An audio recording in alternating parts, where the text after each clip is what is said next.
Dear friends, आप सभी लोगों का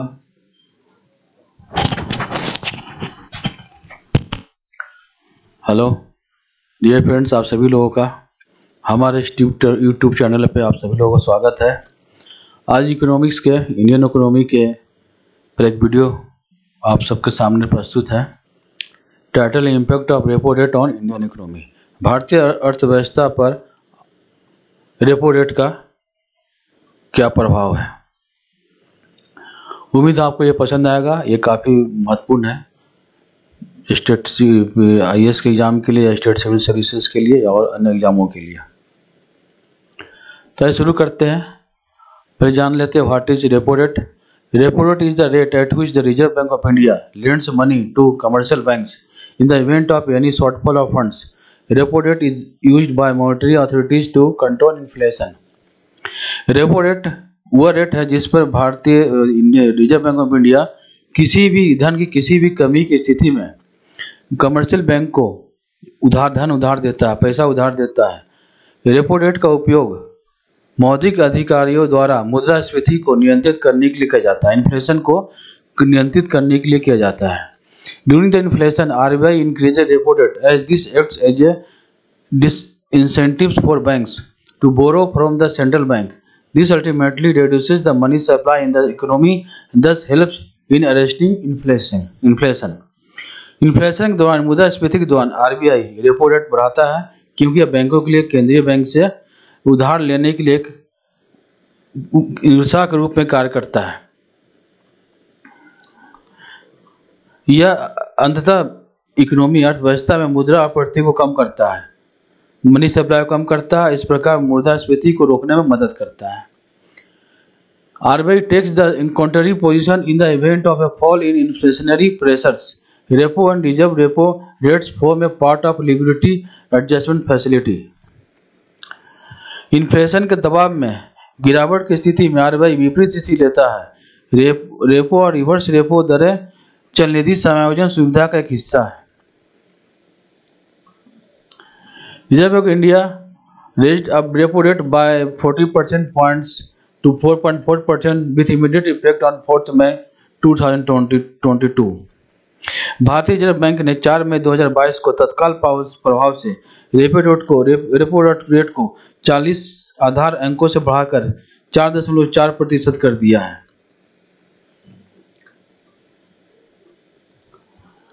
अब देखते हैं फंक्शंस ऑफ रेपो रेट क्या है, फंक्शन क्या है। After borrowing money from bank, the transaction attracts interest on the principal amount.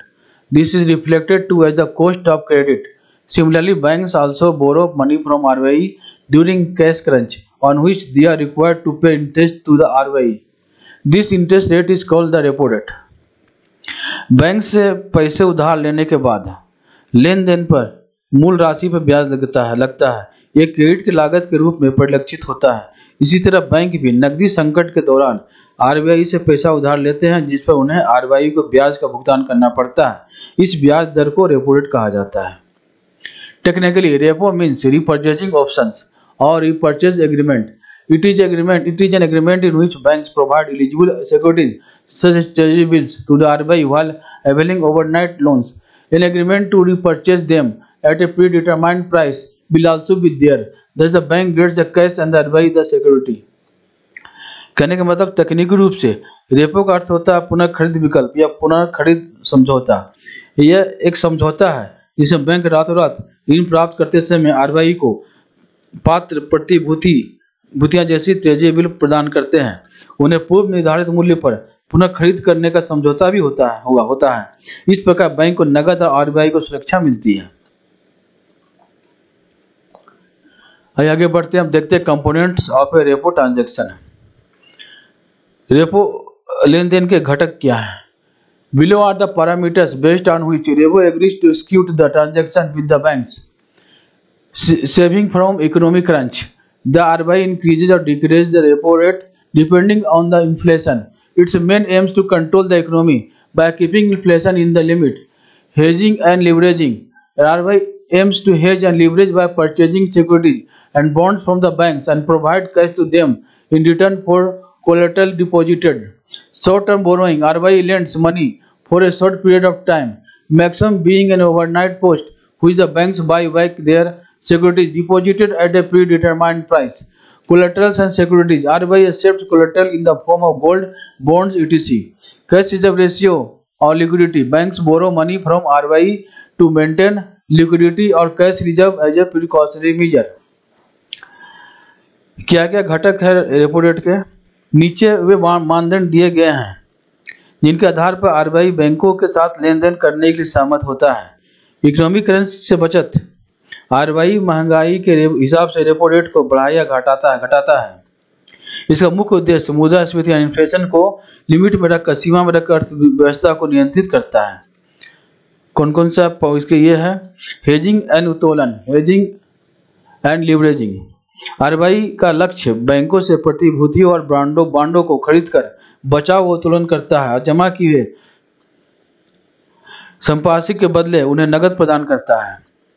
Short term borrowing, RBI थोड़े समय के लिए पैसा उधार देता है। अधिकतम एक ओवरनाइट पोस्ट होता है जिसे बैंक पूर्व निर्धारित मूल्य पर जमा की गई अपनी प्रतिभूतियों को वापस खरीद लेते हैं। कोलेटरल एंड सिक्योरिटीज, कोलेटरल का मतलब संपार्श्विक और सिक्योरिटीज प्रतिभूतियां। आरबीआई सोने, बांड आदि के रूप में संपार्श्विक स्वीकार करता है। कैश रिजर्व रेशियो या लिक्विडिटी, एहतियात के तौर पर बैंक लिक्विडिटी या कैश रिजर्व बनाए रखने के लिए आरबीआई से पैसा उधार लेते हैं। अब देखते हैं impact of repo rate on the economy, अर्थव्यवस्था पर रेपो रेट का प्रभाव क्या है। Repo rate is a powerful instrument of the Indian monetary policy that can regulate the country's money supply, inflation levels and liquidity. In addition of this, the levels of repo have a direct impact on the cost of borrowing for banks. Higher the repo rate, higher will be the cost of borrowing for banks and vice versa. Repo rate भारतीय मौद्रिक नीति का एक शक्तिशाली साधन है जो देश की मुद्रा आपूर्ति, मुद्रास्फीति के स्तर और तरलता को नियंत्रित कर सकता है। इसके अलावा रेपो के स्तर का बैंकों के लिए उधार लेने की लागत पर सीधा प्रभाव पड़ता है। रेपो दर जितनी अधिक होगी, बैंकों के लिए उधार लेने की लागत उतनी ही अधिक होगी और इसके विपरीत। राइज इन इन्फ्लेशन का क्या असर पड़ता है? During more levels of inflation, RBI makes strong attempts to bring down the flow of money in the economy. One way to do this is by increasing the repo rate. This makes borrowing a costly affair for businesses and industries, which in turn slow down investment and money supply in market. As a result, it negatively impacts the growth of economy, which helps in controlling inflation.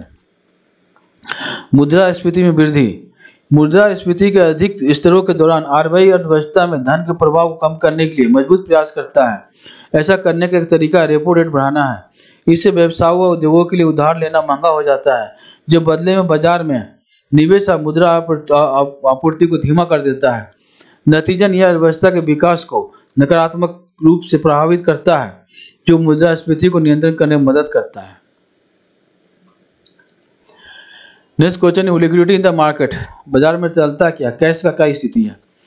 On the other side of coin, when RBI needs to pump funds into the system, it lowers the repo rate. Consequently, businesses and industries find it cheaper to borrow money for different investment purposes. It also increases the overall supply of money in the economy. This ultimately boosts the growth rate of the economy. बाजार में cash कैसे आएगा, कैसे है, चलता क्या बाजार का। सिक्के की दूसरी तरफ जब आरबीआई को सिस्टम में फंड पंप करने की जरूरत होती है तो यह रेपो रेट को कम कर देता है। नतीजन व्यवसायों व उद्योगों को विभिन्न निवेश उद्देश्यों के लिए पैसे उधार लेना सस्ता लगता है। यह अर्थव्यवस्था में पैसे की समग्र आपूर्ति को बढ़ाता है। यह अंततः अर्थव्यवस्था के विकास दर को बढ़ावा देता है। अब ग्रांट्स ऑफ रेपो रेट पर नजर डालते हैं।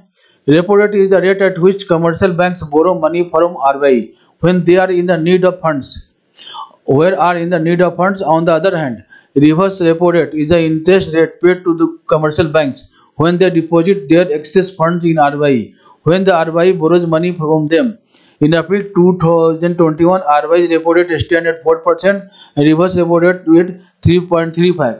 RBI has kept these crucial rates unchanged since last the 5 sessions to accommodate the current economic situation. RBI continues in revising the repo rate and reverse repo rate periodically according to the state of the economy. Repo rate वह दर है जिस पर वाणिज्यिक bank RBI से धन उधार लेते हैं जब उन्हें धन की आवश्यकता होती है। दूसरी ओर रिवर्स रेपो दर वाणिज्यिक बैंकों को भुगतान की जाने वाली ब्याज दर है जब वे RBI में अपना अतिरिक्त धन जमा करते हैं।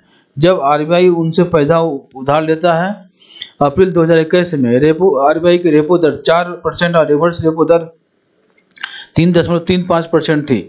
RBI ने मौजूदा आर्थिक स्थिति को समायोजित करने के लिए पिछले 5 सत्रों से इन महत्वपूर्ण दरों को अपरिवर्तित रखा था। RBI अर्थव्यवस्था की स्थिति के अनुसार समय समय पर रेपो रेट और रिवर्स रेपो रेट में संशोधन करता रहता है।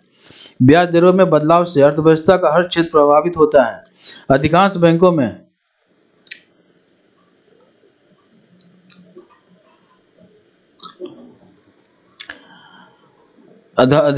में रेपो रेट से जुड़ी दर उधार होती है और जब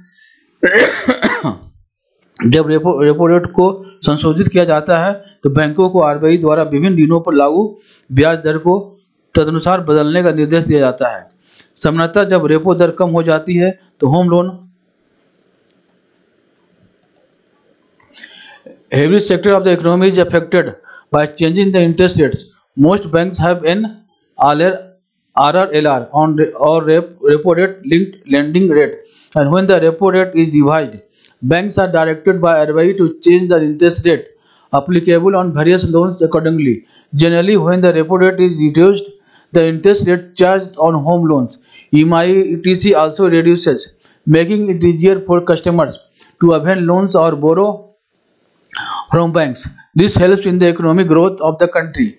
Though the changes in repo rates are meant to affect the interest rate of the commercial banks, the actual rates applicable for the customer may vary from bank to bank and also dependent on various factors including the terms of the loan such as the amount being borrowed, tenure or repayment, etc. कहने का मतलब RBI अर्थव्यवस्था की स्थिति के अनुसार समय समय पर रेपो रेट और रिवर्स रेपो रेट में संशोधन करता रहता है। ब्याज दरों में बदलाव से अर्थव्यवस्था का हर क्षेत्र प्रभावित होता है। अधिकांश बैंकों में RRLR या रेपो रेट से जुड़ी उधार दर होती है। जब रेपो रेट को संशोधित किया जाता है तो बैंकों को RBI द्वारा विभिन्न दिनों पर लागू ब्याज दर को तदनुसार बदलने का निर्देश दिया जाता है। सामान्यतः जब रेपो दर कम हो जाती है तब होम लोन, EMI आदि पर लगने वाली ब्याज दर भी कम हो जाती है, जिससे ग्राहकों के लिए बैंक से लोन लेना या उधार लेना आसान हो जाता है। इससे देश का आर्थिक विकास में मदद मिलती है।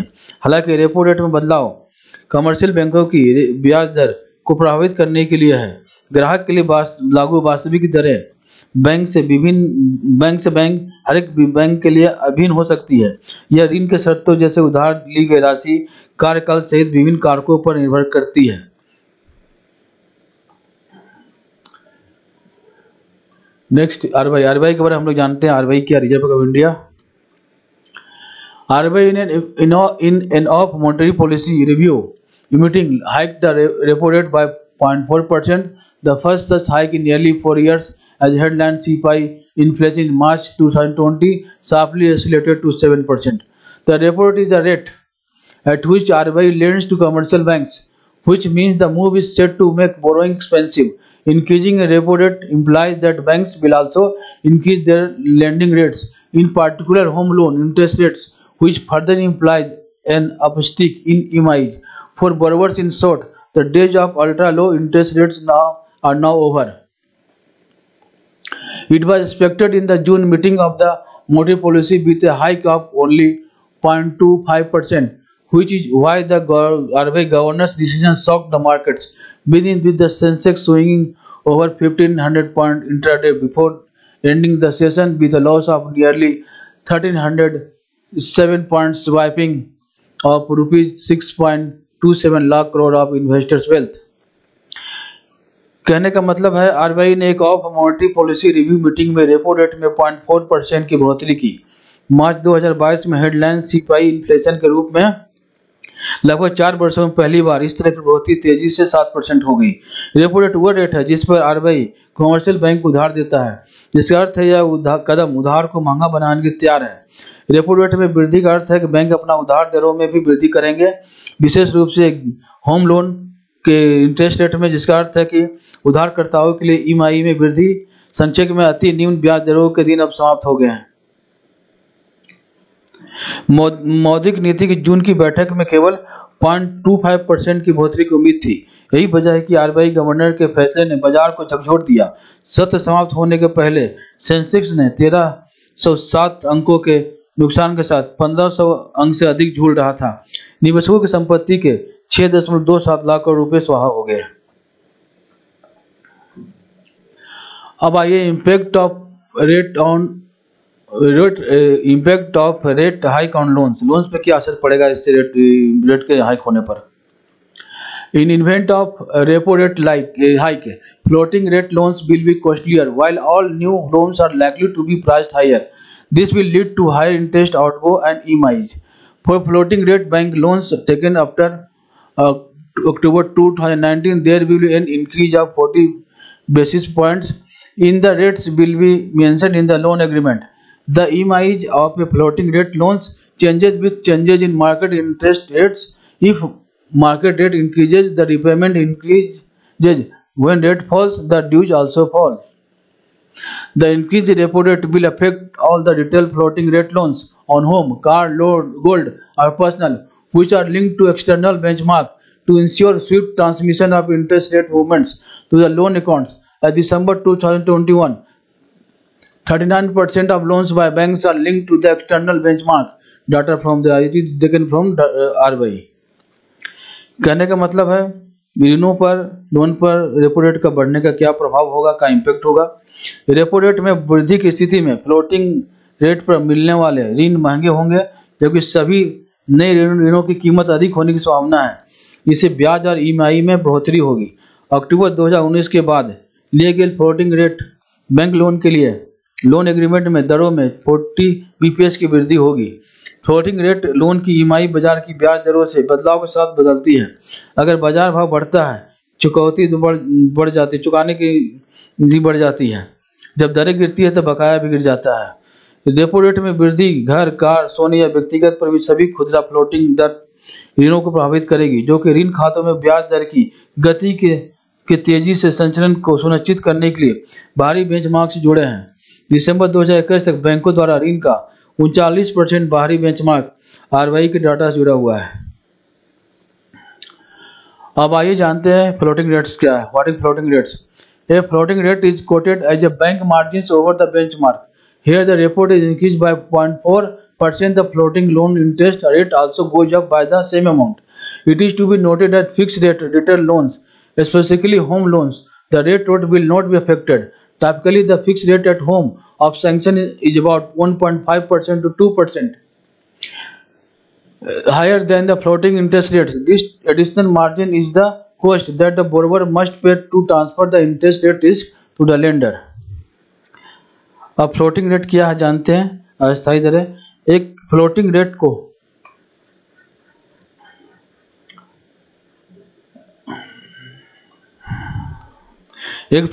को बेंचमार्क पर बैंक मार्जिन के रूप में उद्धृत किया जाता है। ये रेपो रेट में 0.4% की वृद्धि होती है तो फ्लोटिंग लोन की ब्याज दर भी उतनी ही बढ़ जाती है। ये ध्यान दिया जाना चाहिए कि निश्चित दर खुदरा ऋण, विशेष रूप से गिरा होम लोन प्रभावित नहीं होंगे।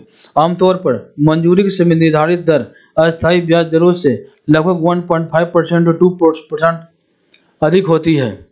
यह अतिरिक्त मार्जिन वह लागत है जो उधारकर्ता को ब्याज दर जोखिम को ऋणदाता को हस्तांतरित करने के लिए भुगतान करना होगा। EMI on home loan will get more expensive. All floating rate home loans will get costlier. For example, on a home loan of ₹25 lakh for 20 years at 7%, the EMI is ₹18,586 and the interest is ₹20.06 lakh. If the rate increases to 7.4, the EMI becomes ₹19,206. The interest will become ₹25.7 lakh. EMI is set and it may not increase, but the number of EMIs you pay may increase. To tackle this hike, you could reference to a lower rate, increase EMIs and make repayments regularly. If a home loan having 20 years tenure is left, the EMI will increase by rupees 20 per lakh. If the loan tenure is less to 10 years only, the increase is by rupees 20 lakh per 20 per lakh. At the lower end of 5 years tenure, the increase is in EMI is rupees 19 per lakh. Hence, the longer the loan tenure is left, this increase in interest rate has a longer impact and your interest outgo is significantly increased. If cash flow does not allow to absorb an increase in EMI with an increase in tenure, for instance, if there is rupees 25 lakh loan with a 240 months loan tenure left, if one keeps the EMI the same, he ends up extending the loan by another 18 months, then total interest outgo in the entire loan periods goes up significantly. Here in this example, there is over increase of interest outgo by almost rupees 3.5 lakh. In general, if one has a car loan or a personal loan, even a home loan that less than 5 years of tenure remaining owed for increase in EMI, in this case, his loan must run for longer period like 10 years and beyond. Then he may consider a loan transfer to another where part of the interest rate like may be absorbed by the lenders. कहने का मतलब है home loan EMI पर महंगी हो जाएंगी, सभी floating rate home loan महंगे हो जाएंगे। एक एग्जांपल लेते उदाहरण लेते हैं, अगर कोई 25 लाख पर होम लोन लेता है 20 साल के लिए, मान लीजिए उसका 7% इंटरेस्ट रेट है, इसका EMI है 18,586 रुपये और उसका ब्याज 24 लाख के आसपास है। यदि दर बढ़कर 7.4% हो जाती है तो EMI 19,206 हो जाती है, अब ब्याज 25.7 लाख हो जाता है। EMI निर्धारित है, ये बढ़ नहीं सकता, लेकिन आपके द्वारा भुगतान की जाने वाली EMI की संख्या बढ़ सकती है। इस विधि से निपटने के लिए आप कम दर पर पुनर्वितरित कर सकते हैं, अपनी EMI बढ़ाएं, नियमित रूप से पूर्व भुगतान करें। अगर 20 साल की अवधि वाला होम लोन बचा है तो EMI में रुपीज 24 प्रति लाख बढ़ जाती है। यदि ऋण अवधि केवल 10 वर्ष से कम है तो वृद्धि 20 रुपये प्रति लाख होती है। 5 साल के कार्यकाल के निचले सिरे पर EMI में वृद्धि 19 रुपये प्रति लाख है। इससे लोन की अवधि जितनी लंबी होगी, ब्याज दर में इस वृद्धि का प्रभाव लंबा होता है और आपका ब्याज खर्च काफ़ी बढ़ जाता है। यदि नकदी प्रवाह कार्यकाल में वृद्धि के साथ EMI को अवशोषित करने और बढ़ाने की अनुमति नहीं देता, उदाहरण के लिए यदि 25 लाख रुपये का ऋण 240 महीने की ऋण अवधि के साथ शेष है, तो यदि कोई EMI समान रखता है तो वह ऋण को और 18 महीने के लिए बढ़ा देता है, फिर संपूर्ण ऋण अवधि में कुल ब्याज व्यय उल्लेखनीय रूप से बढ़ जाता है। यहाँ इस उदाहरण में ब्याज व्यय में कुल मिलाकर लगभग 3.5 लाख रुपये की वृद्धि होती है। सामान्य तौर पर अगर किसी के पास कार लोन या पर्सनल लोन है, यहाँ तक कि होम लोन जिसकी अवधि 5 लाख से कम है, तो EMI वृद्धि का विकल्प चुनें। इस मामले में उसका ऋण 10 साल और उससे अधिक अवधि के लिए चलना चाहिए।